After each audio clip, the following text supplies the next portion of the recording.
Di dalam nama Tuhan Yesus kami mohon. Kita yang percaya katakan amin. Silakan duduk semua. Shalom semuanya. Selamat malam. Selamat berjumpa di tempat ini. Di tempat ini kita bertemu bersama tujuannya untuk kita bercermin kepada firman Tuhan. Amin. Kita mendengar firman Tuhan, tujuannya apa? Supaya kita bercermin. Apakah keadaan kita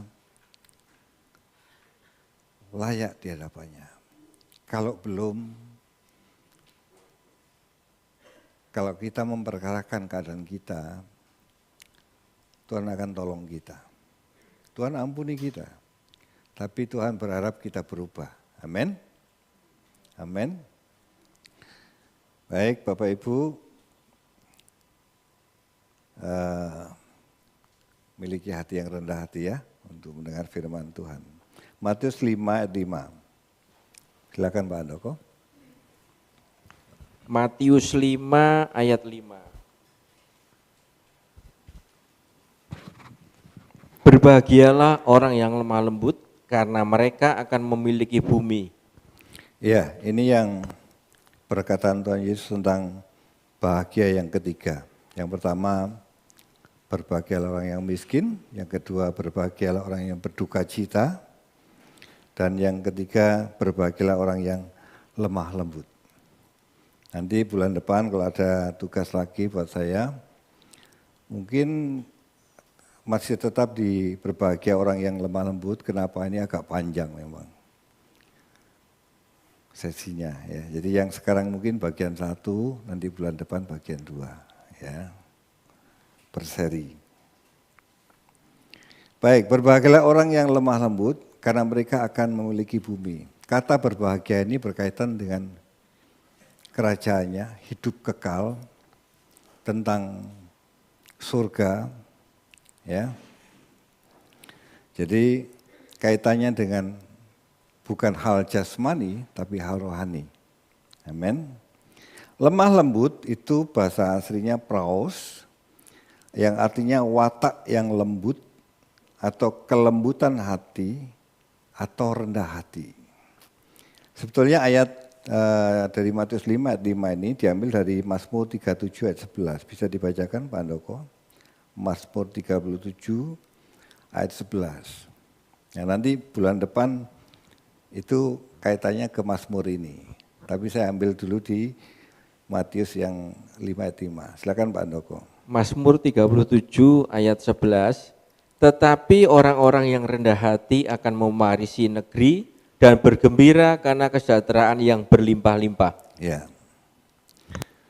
Tetapi orang yang rendah hati akan mewarisi negeri. Kalau di Matius tadi, berbahagialah orang yang lemah lembut karena mereka akan memiliki bumi. Ini sama sebetulnya. Kelembutan hati ini bukan karena kalau bicaranya tuh lembut, ya, santun. Kalau mau lewat orang muda lewat sama orang tua itu begini gitu ya. Itu lembut, bukan itu maksudnya ya, bukan itu. Ngomongnya pelan, kalau istri saya itu ada telepon sama seseorang, kalau ngomong itu pelan gitu ya. Sedangkan istri saya itu kalau ngomong kan cepet gitu, sampai gak serantan ngenteni kira-kira gitu ya. Jadi lembutnya bukan seperti itu ya, maksudnya bukan fisik ya. Dan rendah hati ini bukan karena berusaha memperlihatkan diri kepada orang lain bahwa ia seorang yang rendah hati. Misalnya berusaha menundukkan kepala, tadi saya praktekkan itu. Berusaha berperilaku seperti orang yang berduka cita atau berkabung. Bukan itu maksudnya. Jadi rendah hati ini bukan itu maksudnya. Atau kalau ngomong dengan penuh sopan santun, bukan itu maksudnya ya. Rendah hati di sini artinya karena Allah telah merubah kehidupannya menjadi manusia yang baru.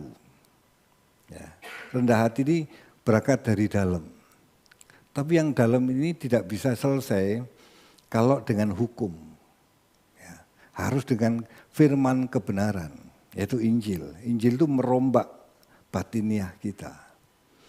Bukan hanya kamu tidak boleh ini, tidak boleh itu. Kamu boleh ini, boleh itu. Tidak. Yang ini haram, yang ini halal. Itu hukum. Tetapi batiniah itu tidak bisa diselesaikan dengan hukum. Tapi dengan pengertian yang benar, bisa memahami dan memberikan sudut pandang dalam pemikiran. Dan itu ketika dia menghadapi suatu masalah, dia mengambil kebenaran yang sudah dipahami itu dan dia hidup di dalamnya, itu yang mengubah batinnya itu. Amin. Anda pernah ingat ada firman Tuhan yang mengatakan bahwa kita harus kepenuhan firman Tuhan? Maksudnya kepenuhan itu gimana Pak? Apakah Alkitab yang kertas itu diremet-remet gitu, terus dibakar, taruh di air putih, diudek terus diminum, itu kepenuhan Pak? Bukan, itu mistik ya. Maksud kepenuhan ini mengenakan firman. Kapan kita mengenakan firman Tuhan? Ketika kita memahami firman Tuhan, contoh, ampunilah musuhmu. Ketika kita menghadapi orang yang melukai kita, itulah kesempatan. Apa yang kita pahami, bagaimana mengampuni musuh, bagaimana beratnya mengampuni musuh. Ketika kita mengenakan firman itu, kita diam, kita tidak membalas, kita berbuat baik kepada dia. Itulah kepenuhan firman. Amin. Itu cara firman memenuhi kita. Itu yang membuat sebetulnya kalau kita belajar untuk hal itu yang membuat kita rendah hati.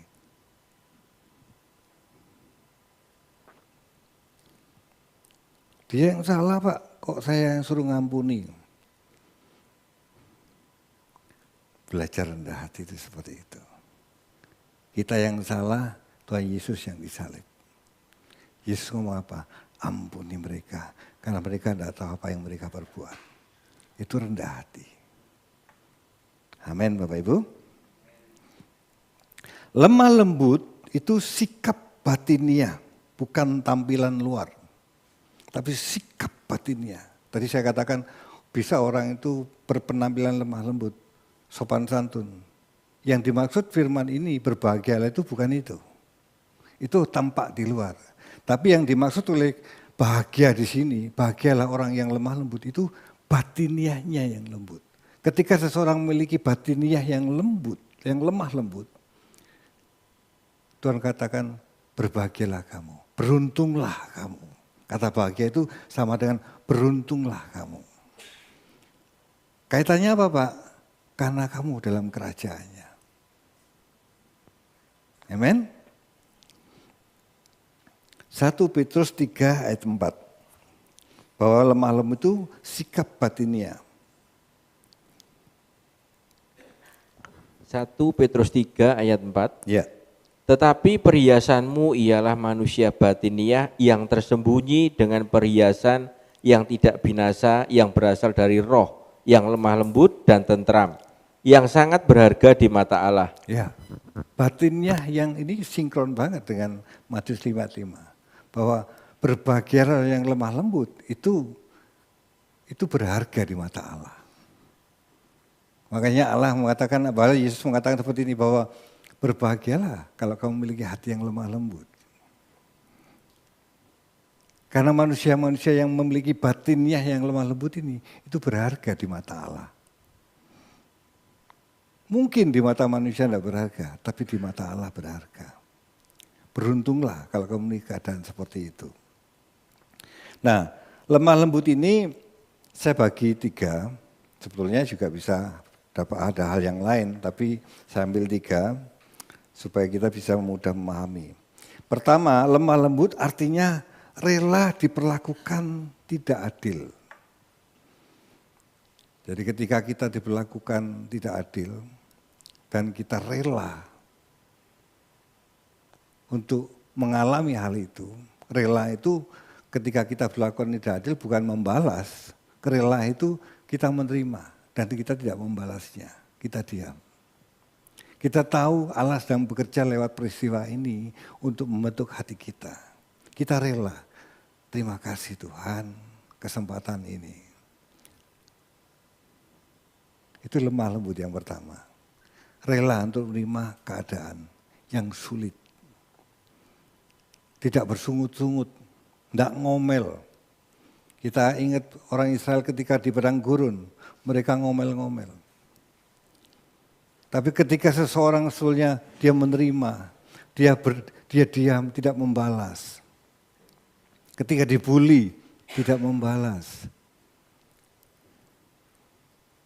Itulah rendah hati, itulah lemah lembut. Tidak mudah ya Bapak Ibu ya. Dunia ini memang penuh dengan ketidakadilan, memang. Pasti kita akan mengalami ketidakadilan itu karena memang dunia tidak adil. Memang dunia sudah rusak. Inilah cara kita meredam kegeraman yaitu rela diperlakukan tidak adil. Ketika kita rela diperlakukan tidak adil itu justru senjata buat kita bisa meredam rasa sakit kita. Tapi kalau kita tidak rela, kita masih ingin membalas.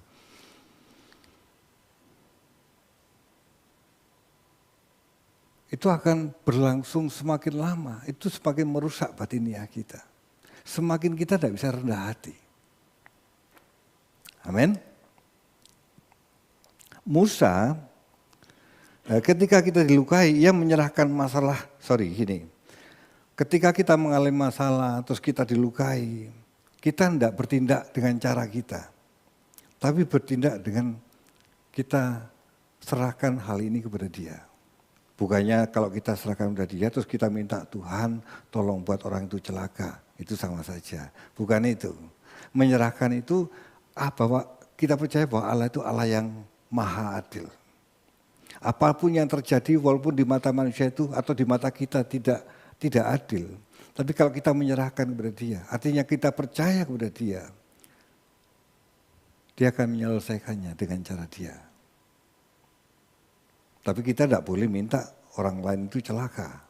Tapi biar dia yang berkehendak. Amin. Amin. Musa disebut lemah lembut. Itu berarti ia dengan rendah hati menundukkan dirinya pada kehendak Allah. Kita baca di Bilangan 12 ayat 1 sampai 3. Supaya kita bisa dapat gambarannya akan peristiwa ini. Bahwa Musa itu disebut bahwa orang yang paling lemah lembut sedunia. Bilangan 12 ayat 1 sampai 3. Ya. Miriam serta Harun mengatai Musa. Miriam dan Harun itu kakaknya Musa. Ya. Mengatai Musa berkenaan dengan perempuan Kus yang diambilnya. Sebab memang ia telah mengambil seorang perempuan Kus. Kata mereka, sungguhkah Tuhan berfirman dengan perantaraan Musa saja? Bukankah dengan perantaraan kita juga ia berfirman? Dan kedengaranlah hal itu kepada Tuhan. Adapun Musa ialah seorang yang sangat lembut hatinya, lebih dari setiap manusia yang di atas muka bumi. Ya. Jadi Musa ini ambil perempuan Kus, terus kakaknya tidak setuju dengan hal itu. Mungkin Musa memang melakukan kesalahan, karena itu bukan orang Israel. Terus kakaknya marah dan ngerasani Musa. Ngerasani? Membicarakan hal itu. Jadi Harun sama Miriam ini kakaknya, dia bicarakan. Nah, setelah itu Musa tidak membalas. Dia diam, dia menyerahkan hal ini kepada Tuhan, dan dia Tuhan yang bertindak. Dari cerita itu setelah Tuhan bertindak, mereka harus menyelesaikan dengan Musa, dan Musa yang berdoa buat kakak-kakaknya. Karena kakaknya ini mengalami kusta. Dijawab oleh Tuhan, disembuhkan. Sama dengan firman di Perjanjian Baru. Ketika kita disakiti oleh orang lain, Tuhan ngomong gini, berkati musuhmu. Di Lukas katakan, doakan musuhmu. Kalau orang menyakiti kita, Tuhan bilang doakan musuhmu. Bukan doakan yang jelek ya. Berkati Tuhan dia. Bahkan berikan keselamatan bagi orang itu. Itu Bapak Ibu yang membuat hati kita rendah hati. Sakit Bapak Ibu, ya iyalah. Orang lagi dibentuk mesti sakit. Ya, kalau tidak diapa-apain tidak sakit. Tapi kalau lagi dibentuk ya mesti sakit. Yang sakit itu yang benar. Tapi jangan tinggal dalam kesakitan itu. Serahkan kepada dia. Karena dia sedang membentuk untuk kita memiliki hati yang lembut. Amin. Musa tidak membalas kakaknya, tapi mendoakan kakaknya. Tentu Musa mengampuni ya, walaupun tidak ditulis. Yesus juga sama, ketika Yesus diperlakukan tidak adil, Yesus menyerahkan persoalannya kepada Bapa. Kita baca di Lukas 23 ayat 34. 23 ayat 34. Lukas 23 ayat 34. Yesus berkata, "Ya Bapa, ampunilah mereka, sebab mereka tidak tahu apa yang mereka perbuat." Dan mereka membuang undi untuk membagi pakaiannya. Ya, Yesus diperlakukan tidak adil. Bukan Yesus yang salah. Bahkan Yesus dicari salahnya pun tidak ketemu. Tapi tetap dihukum, tetap disalib. Tapi Yesus katakan apa? Bapa, ampuni mereka. Karena mereka tidak tahu apa yang mereka perbuat. Amin.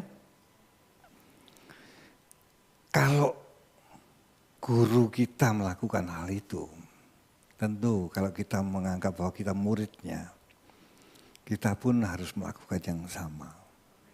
Bukan soal bisanya dan tidaknya, tapi itulah cara Bapak membentuk kita. Supaya kita memiliki hati yang lembut. Dikatakan orang-orang ini yang akan mewarisi bumi. Bukan bumi ini, nanti bumi yang akan datang. Ya. Yesus tidak meminta kepada Bapa supaya menuntut balas, tetapi memohon pengampunan buat mereka kepada Bapa. Kalau kita ini maunya nuntut balas gitu loh. Tapi Yesus tidak lakukan itu. Artinya Yesus rela diperlakukan tidak adil. Dia menerima perlakuan itu. Dan dia menyerahkan kepada Bapa. Bahkan dia minta ampun kepada Bapa. Ampuni mereka. Seharusnya kita pun sama. Ketika ada orang yang berlaku salah terhadap kita. Memang mungkin reaksi kita awalnya salah ya. Tapi ketika firman itu luar biasa. Ketika kita dengar gini berulang-ulang. Suatu ketika kita mengalami hal yang dilukai. Sesaat mungkin kita keperucut ngomong ya. Tapi firman itu setelah kita selesai ngomong. Itu akan bicara di kita. Dan itu akan bisa menyadarkan kita. Aku tadi salah. Tuhan ampuni aku. Bahkan mungkin kalau kita sudah melukai balik, kita bisa by phone atau datang, sorry ya tadi aku salah tadi. Dan kita minta ampun sama Tuhan dan kita minta supaya Tuhan mengampuni orang tersebut. Amin. Itulah cara Tuhan untuk merendahkan kita. Membuat hati kita lembut, membuat hati kita rendah hati.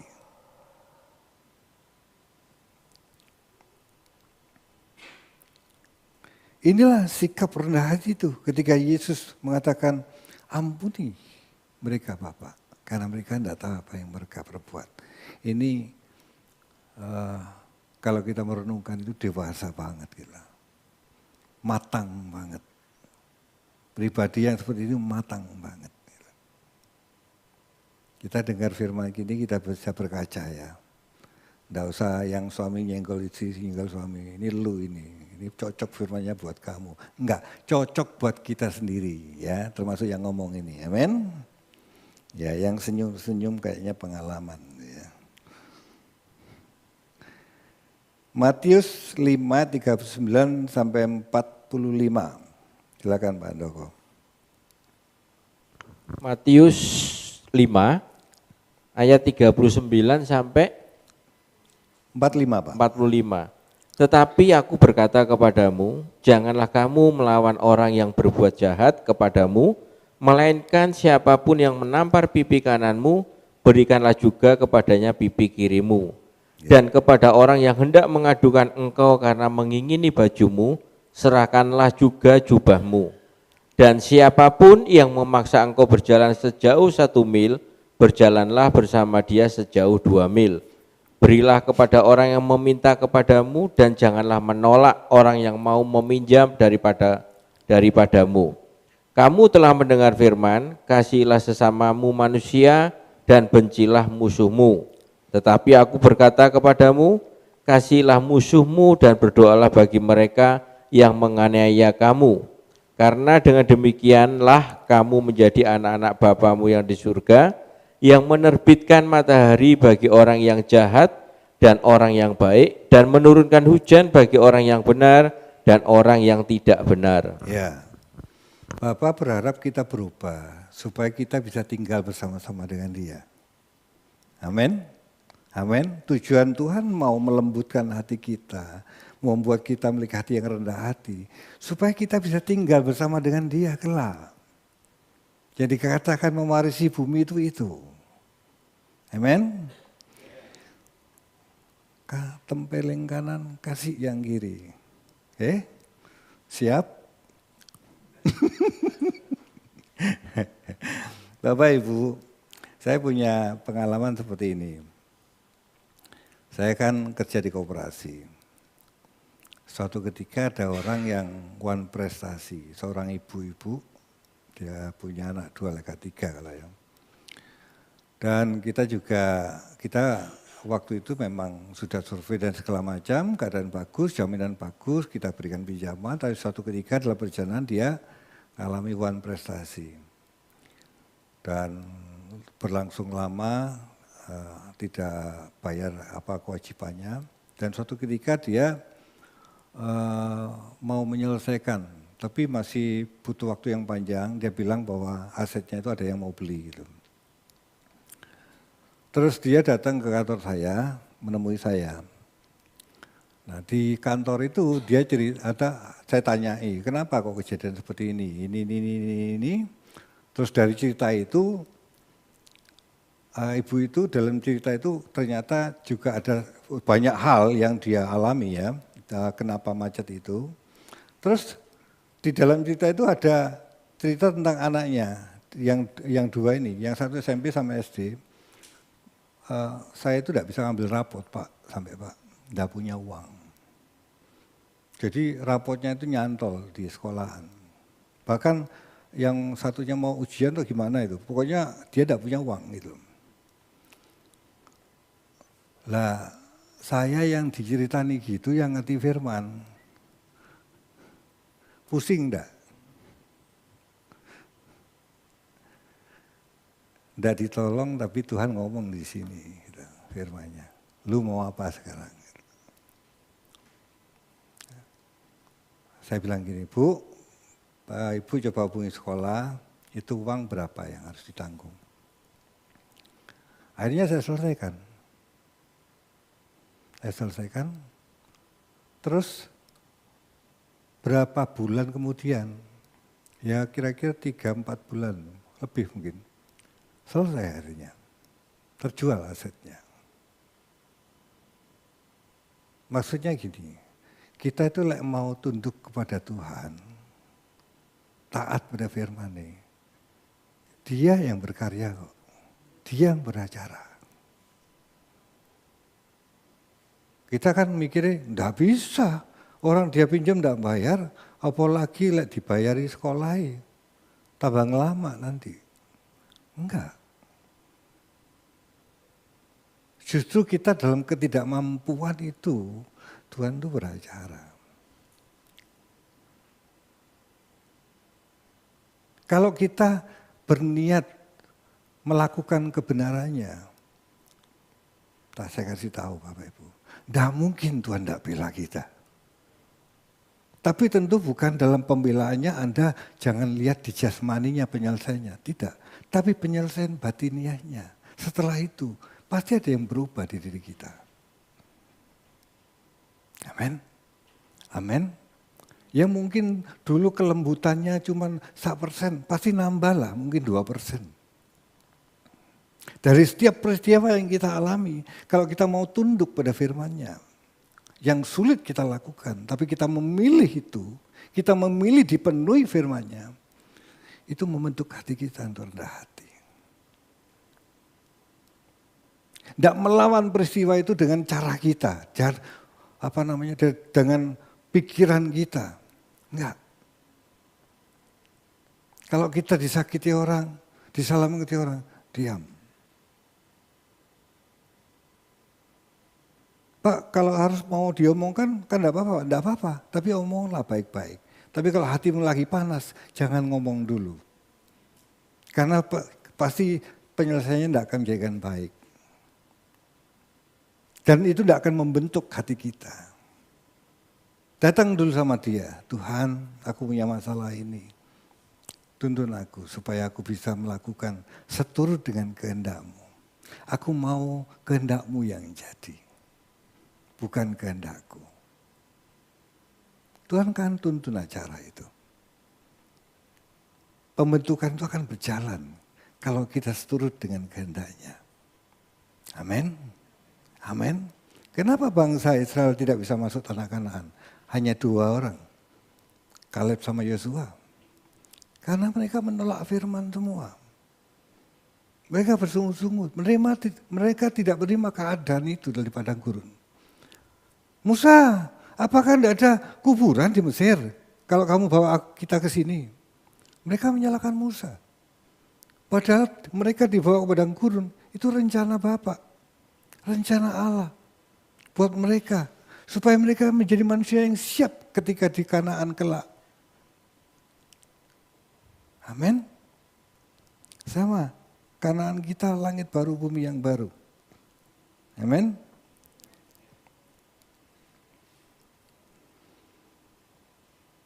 Kita baca di 1 Tesalonika 5 ayat 15. 1 Tesalonika 5 ayat 15. 1 Tesalonika 5 ayat 15. Ya. Perhatikan supaya jangan ada orang yang membalas jahat dengan jahat, tetapi usahakan senantiasa yang baik terhadap kamu masing-masing dan terhadap semua orang. Ya. Belajarlah kalau orang berbuat jahat sama kita, kita tetap berbuat baik.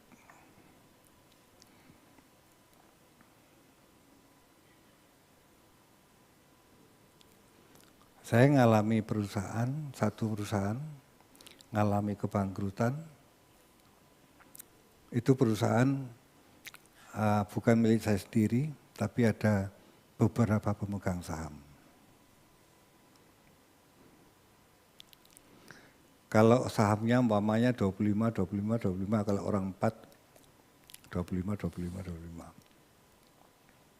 Ketika untung, ya dibagi 25 ya. Ketika rugi, ya tetap dibagi 25 kan gitu loh. Ya, harusnya demikian. Tapi kenyataannya enggak. Mereka tidak mau bayar. Sedangkan saya harus menghadapi deposan. Tahu Bapak Ibu yang saya lakukan? Ya saya cuma ngomong sama dia, Tuhan, aku mau bertanggung jawab, aku mau menyelesaikan. Tapi aku tidak tahu caranya. Cukup panjang. Sampai hari ini ada beberapa yang belum selesai, tapi sebagian besar kalau dihitung itu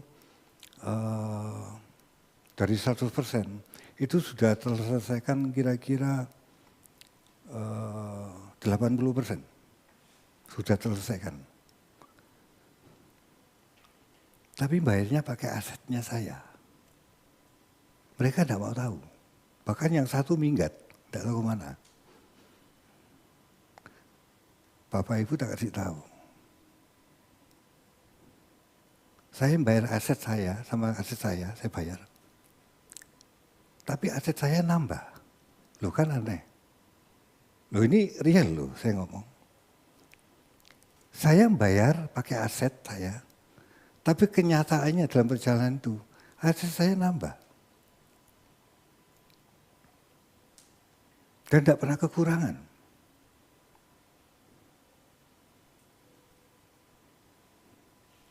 Melewati itu sakit Bapak Ibu. Lah harusnya dia bayar, ikut bayar, saya yang bayar. Ini tidak ada di catatan ini, cuman muncul aja saat saya cerita itu aja. Maksudnya gini, kalau kita mau tunduk sama firman-Nya, tidak mungkin Tuhan tidak bela. Amin. Nanti kalau Anda ngadepi yang sama, jangan berharap pertolongannya loh ya. Berharaplah bahwa dia menuntun kita. Amin. Ya, kalau saya kesaksian ini, nanti aset saya malah nambah. Jangan disamakan, ya. Amin. Yang terpenting itu pembentukannya itu loh. Bapak Ibu, saya ngomong seperti ini apa sudah rendah hati? Masih belum, masih banyak. Kadang suatu ketika kalau saya menghadapi suatu peristiwa, masih shoot gitu. Tapi firman yang saya asup itu mengingatkan saya. Saya membuat sadar, saya membuat, tadi salah, aku harusnya tidak seperti itu. Kalau kita tidak mengerti firman, kalau kita tidak pernah berkumpul dengan firman, ya ketika kita ngalami ya cuek-cuek aja, tidak memperkarakan hal itu. Dan pembentukan Allah tidak akan terjadi. Yusuf yang tidak membalas saudara-saudaranya ketika Yusuf sudah menjadi penguasa di Mesir. Yusuf itu diperlakukan tidak adil. Dia disuruh papanya untuk jenguk kakaknya. Kamu bawa bontot jenguk kakaknya. Dia tahu bahwa kakaknya nggak suka sama dia, tapi dia taat kepada perintah ayahnya. Dia tetap berangkat. Ditemui di suatu tempat, tidak ketemu, dia tanya, dicari sampai ketemu. Tapi ketika ketemu, kakaknya punya rencana yang jahat. Dia dimasukkan sumur, maunya dijual. Gitu.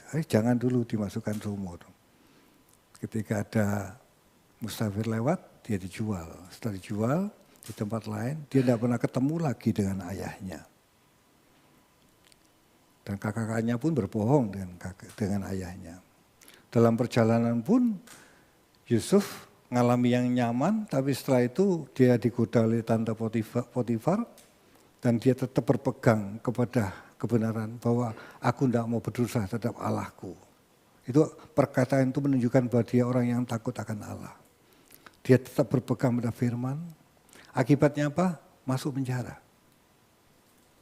Dia orang berpegang pada firman, masuk penjara malah. Setelah masuk penjara, ketemu dengan juru minuman dan juru makanan. Diterjemahkanlah mimpinya dan segala macam. Juru makanan akhirnya dihukum, tapi juru minuman tidak dihukum. Yang akhirnya, tapi juru minuman dilupa. 2 tahun kemudian, setelah kejadian di kerajaan itu, di Fir'aun, juru minuman ini tentang mimpi Fir'aun, juru minuman ini ingat akan Yusuf. Semua timingnya Tuhan. Sampai akhirnya Yusuf dipanggil oleh Fir'aun. Dengan hikmat daripada Allah, dia menerjemahkan dan akhirnya dia jadi Perdana Menteri. Setelah jadi penguasa, berjalan, dia menjadi penguasa penuh di Mesir. Kakaknya datang. Anda bisa bayangkan, orang yang berbuat jahat kepada dia, yang jual dia. Ini Yusuf kalau nggak ngerti firman. Kalau Yusuf tidak pernah bergaul dengan Allah sang pencipta, dia bisa memiliki hati yang jahat. Dia bisa buat kakaknya dianiaya sama dia. Dia punya kuasa. Tidak ada bisa yang menghalangi. Tapi luar biasanya, kuasa firman itu mengurai hatinya, membuat dia itu memiliki hati yang mengampuni. Ya kita baca. Kejadian 50 ayat 15 sampai 21.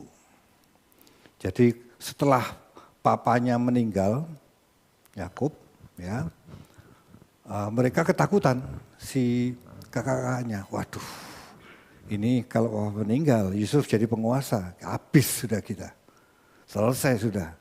Nah kita baca yuk. Kejadian 50 ayat 15 sampai 21. Ya.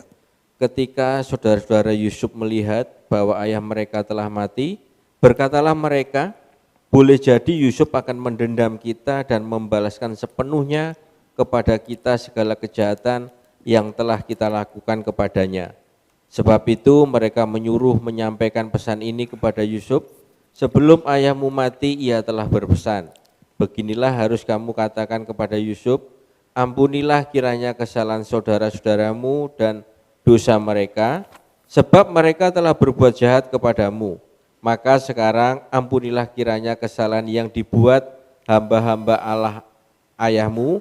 Lalu menangislah Yusuf ketika orang berkata demikian Padahal kepadanya. mereka berbohong loh itu. Papanya enggak ngomong seperti itu. Ini ngarang dia gitu loh. Nah, terus. Juga saudara-saudaranya datang sendiri dan sujud di depannya serta berkata, Saking ketakutan ini. Terus. kami datang untuk menjadi budakmu. Tetapi Yusuf berkata kepada mereka, janganlah takut sebab aku inikah pengganti Allah. Memang kamu telah mereka-rekakan yang jahat terhadap aku, tetapi Allah telah mereka-rekakannya untuk kebaikan dengan maksud melakukan seperti yang terjadi sekarang ini, yaitu memelihara hidup suatu bangsa yang besar. Ya. Jadi janganlah takut, aku akan menanggung makanmu dan makan anak-anakmu juga. Wow. Demikianlah ia menghiburkan mereka dan menenangkan hati mereka dengan perkataannya. Luar biasa ya. Dewasa banget ini. Saya mengatakan bahwa Yusuf ini orang yang bergaul dengan Allahnya, memiliki takut akan Allahnya. Dari firman dari ayat 20 ini kita bisa tahu bahwa dia memiliki pemikiran Allah. Orang yang bergaul dengan Allah, dia akan memiliki cara pikir Allah. Dia akan mengerti maksud Allah. Memang kamu telah mereka-rekakan yang jahat terhadap aku, tetapi Allah telah mereka-rekakannya untuk kebaikan dengan maksud melakukan seperti yang terjadi sekarang ini, yakni memelihara hidup suatu bangsa yang besar. Dan dia tidak lihat kesalahan kakak-kakaknya, tapi lihat rencana Tuhan atas semuanya ini.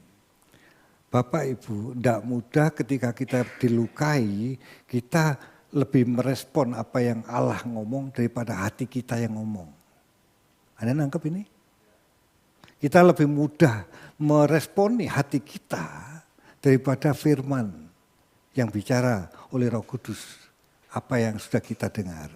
Kita dapat firman seperti ini berulang-ulang, tapi kenyataan dalam hidupnya kita sering lebih mengutamakan hati kita daripada kepenuhan firman-Nya. Karena kita tidak rela untuk sakit, tidak rela untuk dipenuhi oleh firman itu, untuk menjadikan kita memiliki hati yang lembut, hati yang rendah hati. Amin. Terbukti loh kalau Yusuf, dia waktu itu tidak menuruti firman Tuhan. Dia tetap bersikeras dengan hatinya. Mungkin dia tidak jadi PM. Yang dikatakan memiliki bumi. Orang yang penguasa yang memiliki hati yang lemah lembut. Itu negeri itu menjadi makmur. Kenapa? Cara berpikirnya cara berpikir Allah. Allah itu mengasihi sesama manusia. Kalau orang memiliki hati yang lembut, dia akan mengasihi sesamanya. Dan solusi-solusi untuk kesulitan-kesulitan yang dihadapi, Allah berikan hikmat dan dia melakukannya. Dan itu menjadikan makmur negara itu.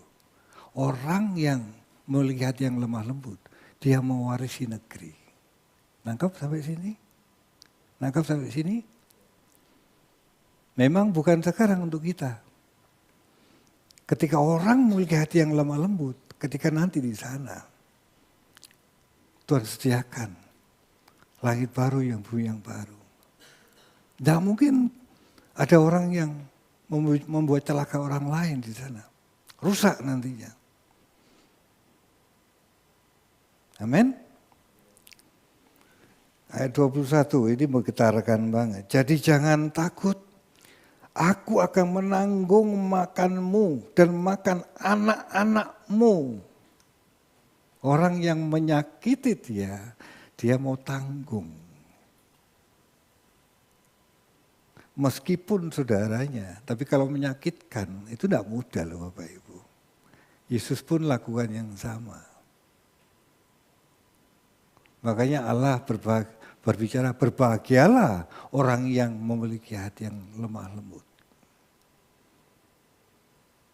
Amin. Gimana Pak caranya?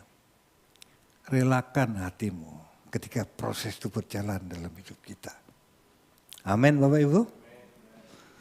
Tidak mudah, iya. Sakit, iya. Tapi ketika kita merelakan, proses itu berjalan nanti kita. Amin. Bukan malah balas ngomong. Amin. Sering kita itu kalau saat ini kan tempat curhat itu medsos ya. Masalah sama keluarga tapi metune di medsos. Ya kan? Itu curhat dia di medsos. Tak kasih Bapak Ibu, tak kasih tahu. Itu pembentukan tidak terjadi. Tidak selesai. Dia memakai caranya sendiri. Bukan cara Allah. Hanya cara Allah yang membuat manusia itu berubah batinianya. Kapan Pak? Ketika dia tunduk pada firman-Nya. Yesus untuk mentaati Bapaknya tidak mudah. Besok disalib kehendak Bapaknya. Malam dia di Getsemani bergumul. Dia ngomong seperti ini, Bapak kalau bisa lalukan cawan ini daripadaku. Tetapi aku mau kehendak-Mu yang jadi. Dia memilih kehendaknya dia yang jadi. Walaupun dia punya kehendak. Atau kalau kita disakiti orang, dilukai orang, Tuhan. Saya lakukan itu. Ketika saya tidak bisa mengampuni, Tuhan, aku belum bisa mengampuni orang ini Tuhan. Orang ini Tuhan. Oh enggak. Orang ini Tuhan. Ya harus jujur loh ngomong. Jujur loh Pak.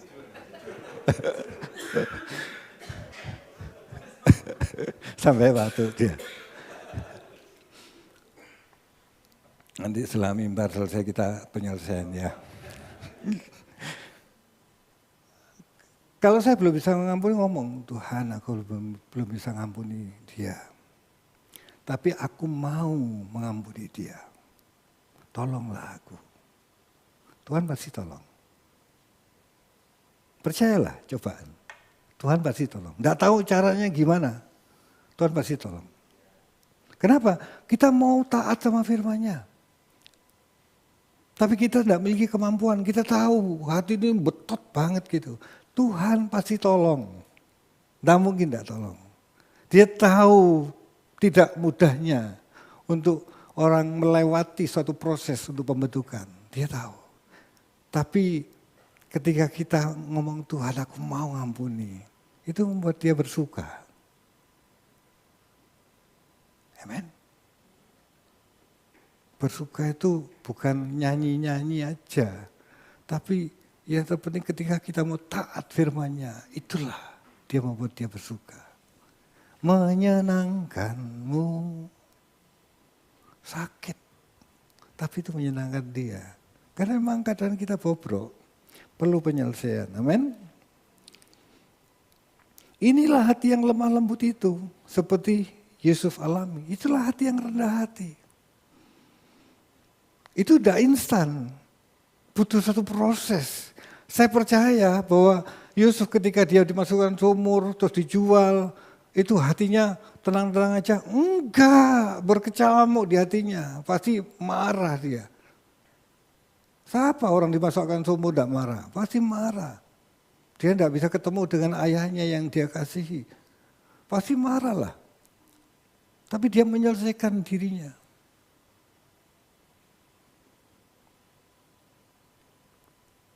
Pasti dalam perjalanan dia bergumul untuk mengampuni saudara-saudaranya. Sampai di ayat 21 tadi, dia bisa memelihara kakak-kakaknya yang menyakitkan dia. Itu step by step Bapak Ibu. Tapi kalau yang kecil kita sudah lewatkan, malah kita lebih banyak ngomongin orang itu, tidak berjalan. Belajar tunduk pada firman-Nya, meskipun sakit. Yesus menerima kita apa adanya. Yang kedua itu tadi yang pertama rela, ya, rela.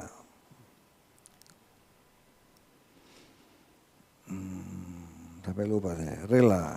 Rela diperlakukan tidak adil. Yang kedua, lemah lembut artinya menerima keberadaan orang lain apa adanya. Wah ini juga tidak mudah. Menerima orang lain. Kalau orang lain apa adanya, orang itu baik, itu mudah. Tapi kalau orang itu tidak baik-baik, itu yang tidak mudah itu. Ya, tidak mudah.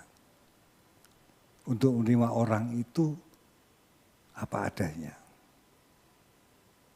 tidak mudah. Ya, tapi itu membuat hati kita rendah hati. Ya. Kenapa? Yesus juga lakukan sama. Yesus lakukan sama. Roma 15 ayat 7. Roma 15 ayat 7. Roma 15 ayat 7. Sebab itu terimalah satu akan yang lain, sama seperti Kristus juga telah menerima kita untuk kemuliaan Allah. Ya. Sebab itu terimalah satu akan yang lain. Sama seperti Kristus juga telah menerima kita. Tidak mudah ini. Apalagi kalau orang yang ngerti firman seperti saya, Pak David ya. Itu akan muncul, kalau kita tidak rendah hati, itu akan muncul bahwa orang lain harus sama apa yang saya katakan. Kalau enggak, saya akan ngomeli orang itu. Ngerti maksudnya? Orang mengerti firman itu standarnya kan tinggi tuh. Ya, dia akan tanpa sadar manusia lama kita akan ingin memperlakukan orang lain dengan standar tinggi itu. Padahal dia punya iman belum tentu seperti yang kita miliki. Nah, kita harus rendah hati untuk menerima dia. Nah, Yesus pun lakukan yang sama. Loh Pak, kalau dia ada bertobat Pak, yaitu urusan Tuhan dengan dia, bukan kita. Amen. Ini kita baca coba di Roma 14 ayat 13 contohnya.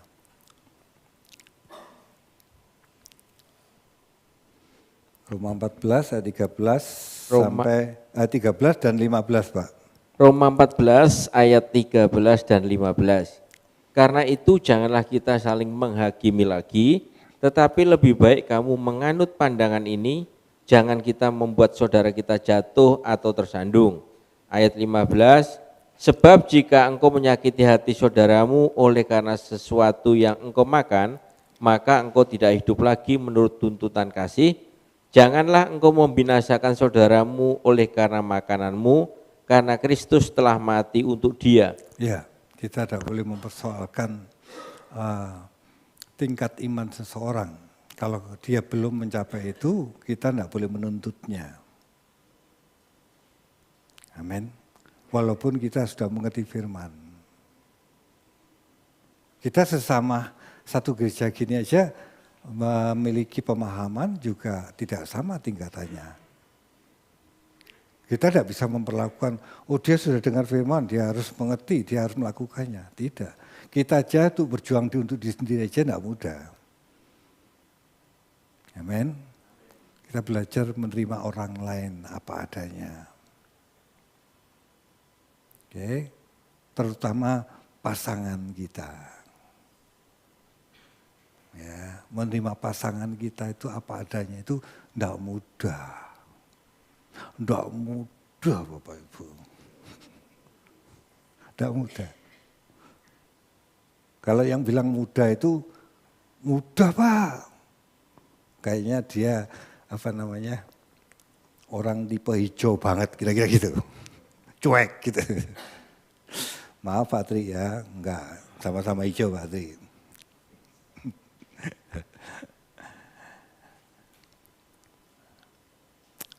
Amin Bapak Ibu. Tidak mudah ya. Iya. Dan yang lebih sulit lagi belajar menerima orang yang tidak menerima kita. Waduh, itu sulit lagi. Saya hari-hari ini lagi belajar ini. Saya lagi Tuhan punya kurikulum buat saya tentang hal ini. Itu tidak mudah Bapak Ibu. Saya belum lulus. Secara sikap ekspresi mungkin ya semi lulus ya. Tapi sikap hati saya masih belum lulus. Masih Tuhan, aku mau Engkau cerahi pikiranku supaya aku bisa menerima orang ini apa adanya. Seperti Engkau menerima aku apa adanya. Saya bergumul itu. Saya minta hari-hari ini, Tuhan tolong. Supaya aku bisa menerima orang lain apa adanya. Bahkan orang yang satu ini yang tidak menerima saya harus terima. Bukan suatu kebetulan siapapun dalam orang ditempatkan di sekeliling kita. Enggak. Tuhan lagi beracara untuk mempersiapkan kita supaya kita layak nanti di kekekalan. Amin. Amin. Itu jauh lebih penting daripada yang lain. Kenapa? Bapak Ibu, seberapa sih harta kita? Sekaya apapun. Kalau saya sekarang umur 57, kalau saya umpama dibatasi sampai 70 tahun, berarti tinggal 13 tahun lagi. Kalau saya mau menikmati kekayaan 13 tahun selesai. Tapi dalam kekekalan, Tuhan ngomong, bersama aku selama-lamanya. Lebih penting yang mana? Bapak Ibu harus ngerti, mungkin ada yang tidak mengerti sini, bahwa kekekalan itu fisik loh Bapak Ibu. Seperti dunia saat ini sekarang. Mengulang dunia yang sekarang, tapi tidak ada kejahatan. Luar biasa banget. Amin. Amin. Yang ketiga, lemah lembut artinya menerima nasihat dan pukulan Tuhan. Dikatakan anak itu, bapak yang baik dia akan mengajar anaknya. Tentu mengajar bukan ngawur, untuk mendidik maksudnya. Bapak itu mendidik kita. Lewat peristiwa-peristiwa yang kita alami. Ya. Belajar firman itu supaya kita bisa memiliki cara berpikir Allah. Ketika kita mengalami suatu masalah, kita bisa melihat bahwa masalah itu seperti Allah melihat. Supaya kita tidak jadi berontak, tapi tunduk kepada Dia. Nangkap sampai sini? Tujuan kita kumpul sini, kita mendengar firman ini, tujuannya apa? Supaya kita bisa memahami firman Tuhan, yaitu pikiran Allah. Ketika kita memahaminya, ketika kita mengalami peristiwa, kita bisa melihat bahwa Allah sedang melakukan ini terhadap hidupku. Dan kita belajar tunduk kepada firman itu. Dan Allah akan tunjukkan cara pernyataan Dia. Bahwa aku ada bersamamu. Aku sedang mendampingi kamu. Aku sedang tidak tinggalkan kamu. Amin. Tapi kalau kita tidak tunduk pada firman Tuhan, Anda tidak melihat Allah. Hidup Yusuf dalam perjalanan, ketika digoda sama Tante Potifar, dia lebih takut akan Allahnya. Aku tidak mau melukai Allah. Aku tidak mau berdosa terhadap Allahku. Itu bukti bahwa dia takut akan Dia. Dia mengutamakan Allahnya dalam dirinya. Setiap langkah hidupnya Tuhan bela. Sama dengan kita. Alkitab ditulis supaya kita mencontoh yang baik, yang benar. Amin.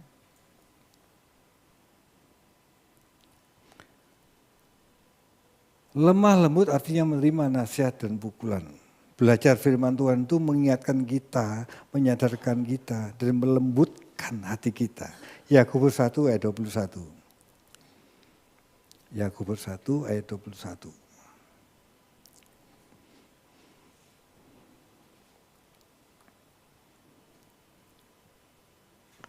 Yakobus 1 ayat 21. Ya. Sebab itu buanglah segala sesuatu yang kotor dan kejahatan yang begitu banyak itu, dan terimalah dengan lemah lembut firman yang tertanam di dalam hatimu, yang berkuasa menyelamatkan jiwamu. Iya. Gimana firman menyelamatkan?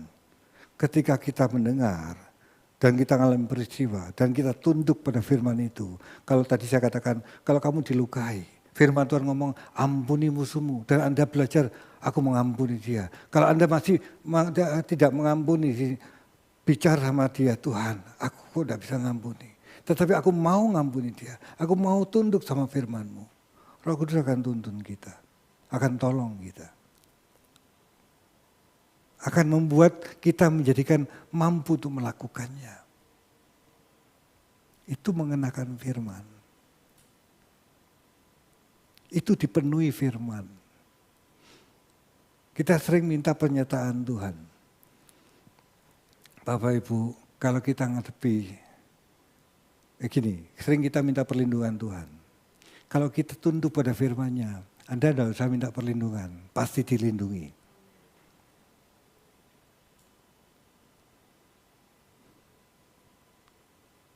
Amin. Kebenaran itu mengurai hati kita dan menyadarkan kita untuk bisa menyelesaikan persoalan batiniah kita. Bukan jasmaniah ya, batiniah kita. Yang jasmani itu cuma bonus ya. Kalau bonusnya tidak datang tidak perlu dipermasalahkan. Tapi perubahan batiniah itu yang perlu dipermasalahkan. Kata lemah lembut itu humble, rendah hati. Rendah hati adalah tanah yang subur. Rendah hati itu tanah yang subur. Ingat Daud ketika ditegur sama Nabi Nathan, ketika dia berzina dengan Bathsheba, dia seorang raja, dia ditegur di depan rakyatnya bahwa kamu telah berdosa. Dia uraikan dosanya Daud. Apa sikap Daud yang dia lakukan? Dia nggak ngomong, dia enggak tarik Nathan masuk ke kamar, jangan ngomong gitu, aku kan malu di depan orang. Dia enggak ngomong gitu. Tapi Saul lakukan ini ketika dia salah. Tapi Daud enggak lakukan itu. Dia tetap di depan rakyatnya, terus dia sujud, dia minta ampun, aku telah berdosa pada Bapa.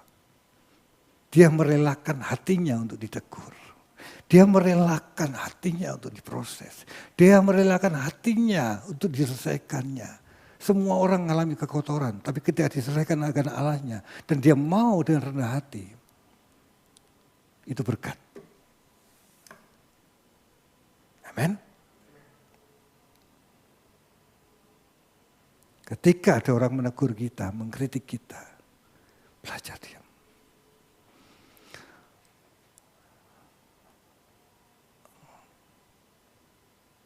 Bayangkan Pak Eras itu ya, dibully ya gitu. Bahkan diomongin, disebut dengan konotasi seseorang yang tidak pantas gitu. Tapi diam enggak balas. Waktu belajar banyak ya. Kita belajar banyak.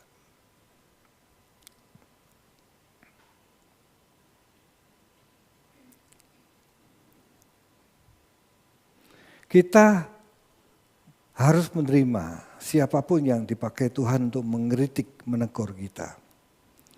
Tapi kita sering mau mengatur Tuhan. Negur jangan gitulah caranya. Waktunya enggak tepat. Kalau ngomong itu yang halus. kita ngatur. Nggak mau halus, mau kasar, belajarlah menerima.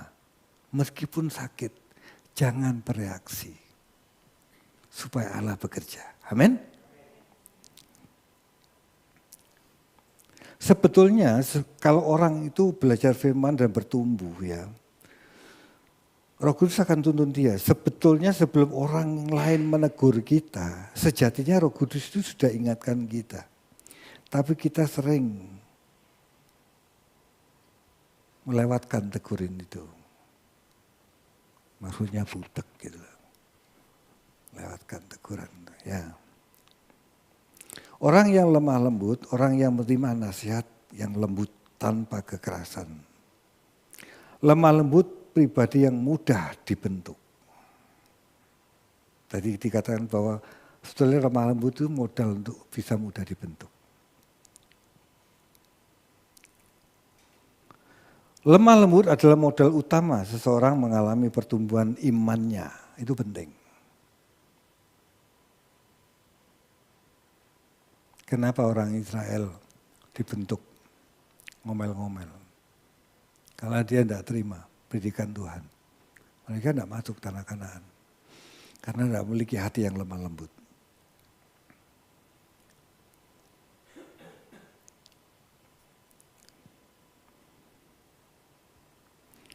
Jadi dikatakan berbahagialah orang yang lemah lembut karena mereka akan memiliki bumi. Kalau Mazmur, tetapi orang-orang yang rendah hati akan mewarisi negeri. Ada pepatah Cina ya. Saya baca dari buku seseorang, saya baca ini sangat menginspiratif ya. Dengarkan baik-baik. Jika ada kebenaran dalam hati, maka ada keindahan dalam karakter. Jika ada keindahan dalam karakter, maka ada kerukunan di dalam rumah. Benar enggak? Anda ngerti enggak saya ngomong ini? Saya ulang ya dari depan ya. Perhatikan baik-baik. Ini bukan puisi, ini apa namanya kata-kata yang menginspiratif banget.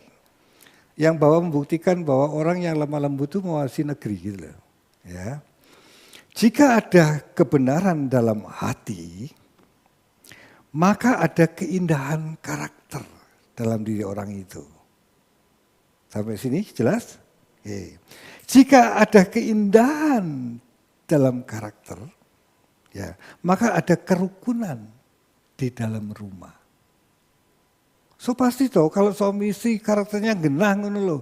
Walaupun ada cacatnya, sorry Pak, tadi aku salah. Sorry Ma, aku tadi salah. Ada penyelesaian. Nangkep? Kalau ada hati yang lembut, salah, minta maaf. Selesai enggak? Selesai enggak numpuk. Ada kerukunan dalam rumah. Anda paham? Jika ada kerukunan di dalam rumah, maka ada ketentraman dalam negeri. Kalau rumah satu rukun semua, itu dalam negeri itu ada ketentraman. Anda setuju? Itu maksudnya. Kelanjutannya ada. Jika ada ketentraman dalam negeri, maka ada damai di atas bumi. Masuk enggak? Cakep. Iya kan? Kalau ada ketentraman, maka ada damai di bumi. Loh Pak, bumi sekarang kan sudah terlanjur rusak. Iya, Tuhan sediakan langit bumi baru. Tapi Tuhan persiapkan manusia-manusianya yang mau dibentuk menjadi lembut hatinya untuk menjadi penghuni langit baru bumi yang baru. Amin. Mau dibentuk? Semua dimulai dari hati manusia. Jika ada kebenaran dalam hati, maka kita akan melihat sebentar lagi kelemah lembutan dalam batiniah kita. Batiniah yang lemah lembut berhubungan sekali dengan kebenaran. Artinya seseorang kalau menginginkan hati yang lemah lembut tanpa kebenaran tidak bisa. Dia harus mendengar kebenaran dan dia mulai hidup dalam kebenaran. dan ia membuat hatinya lemah lembut. Pada umumnya manusia menangani bumi ini dengan aturan, dengan hukum, supaya ada ketertiban, ada kedamaian. Tapi kalau dari Allah bukan itu yang diselesaikan, tapi batiniahnya oleh kebenaran. Nangkap ini? Orang yang dilembutkan hatinya oleh firman Tuhan dan dia menerima firman itu menjadi lembut, itu orang-orang ini yang menguasai negeri. Anggap? Ada diberkati?